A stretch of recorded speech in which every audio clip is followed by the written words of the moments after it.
সদ্য বিবাহিত লেফটেন্যান্ট তৌকিরের শেষ বার্তা। বিধ্বস্ত হওয়ার আগে যা বলেছিলেন পাইলট। উত্তরার মাইলস্টোন স্কুলে বিধ্বস্ত হওয়া বিমানটি ছিল স্কোয়াড্রন লিডার সদ্য বিবাহিত তৌকির ইসলাম সাগরের সোলো ফ্লাইট ট্রেনিংয়ের অংশ।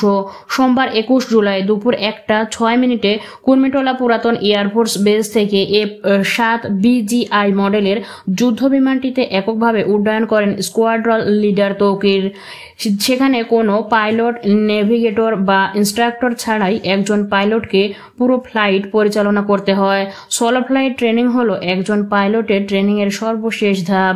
সাধারণত ট্রেনিং ফ্লাইটগুলো জনবসতি থেকে দূরে পরিচালিত হয়, তবে সোলো ফ্লাইট ট্রেনিং অনেক সময় শহরের আকাশপথেই সম্পন্ন হয়, যেটির জন্য প্রয়োজন হয় উচ্চমাত্রার দক্ষতা ও আত্মবিশ্বাস।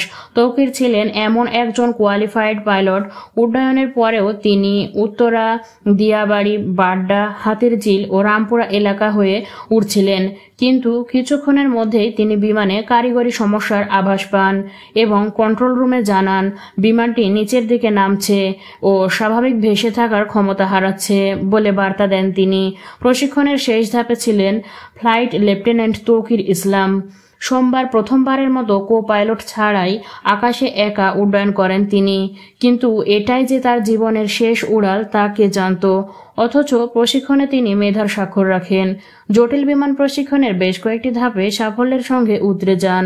বৈমানিকের কয়েকটি ধাপ সাফল্যের সঙ্গে উতরে যাওয়ায় বৈমানিকের চূড়ান্ত সনদ পাওয়ার আগে শেষ ধাপ হিসেবে শুরু হয়েছিল সোলো ফ্লাইট ট্রেনিং। এরপরই ফাইটার জেট ওড়ানোর পালা। এদিকে তৌকিরের মৃত্যুর খবরে তার গ্রামের বাড়ি চাঁপাইনবাবগঞ্জে শোকের ছায়া নেমে আসে।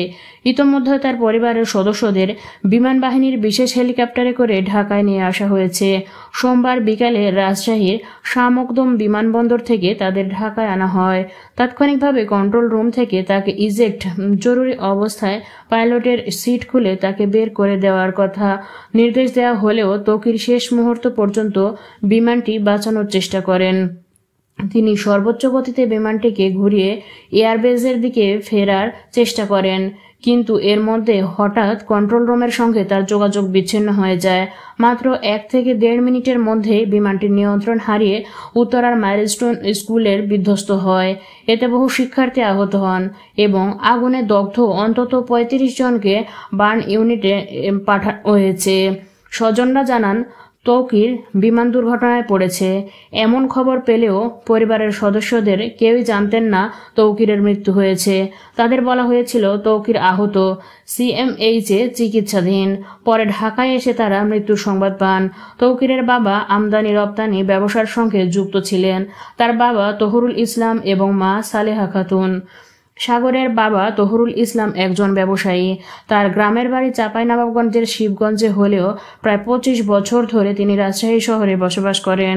তৌকির রাজশাহীর নিউ গভর্নমেন্ট ল্যাবরেটরি স্কুলে 6ষ্ঠ শ্রেণী পর্যন্ত পড়াশোনা করে পাবনা ক্যাডেট কলেজে 7ম শ্রেণীতে ভর্তি হন। তিনি ওই কলেজের 34তম ব্যাচের ছাত্র ছিলেন। 2016 সালে উচ্চ মাধ্যমিক পাশ করে তিনি যোগ দেন বাংলাদেশ বিমান বাহিনীতে। তৌকিরের মামা মোতাকাব্বির উপস্থিত সাংবাদিকদের বলেন, মাত্র 1 বছর আগে বিয়ে করেন তৌকির। তার স্ত্রী একটি বেসরকারি বিশ্ববিদ্যালয়ে শিক্ষকতা করেন। তো ভিউয়ার্স, এমন সব তথ্যপূর্ণ আরও ভিডিও পেতে চ্যানেলটি এখনই সাবস্ক্রাইব করুন এবং ফেসবুক পেজটি ফলো দিয়ে পাশেই থাকুন। এই ঘটনা সম্পর্কে আর কি জানতে চান কমেন্টে জানান।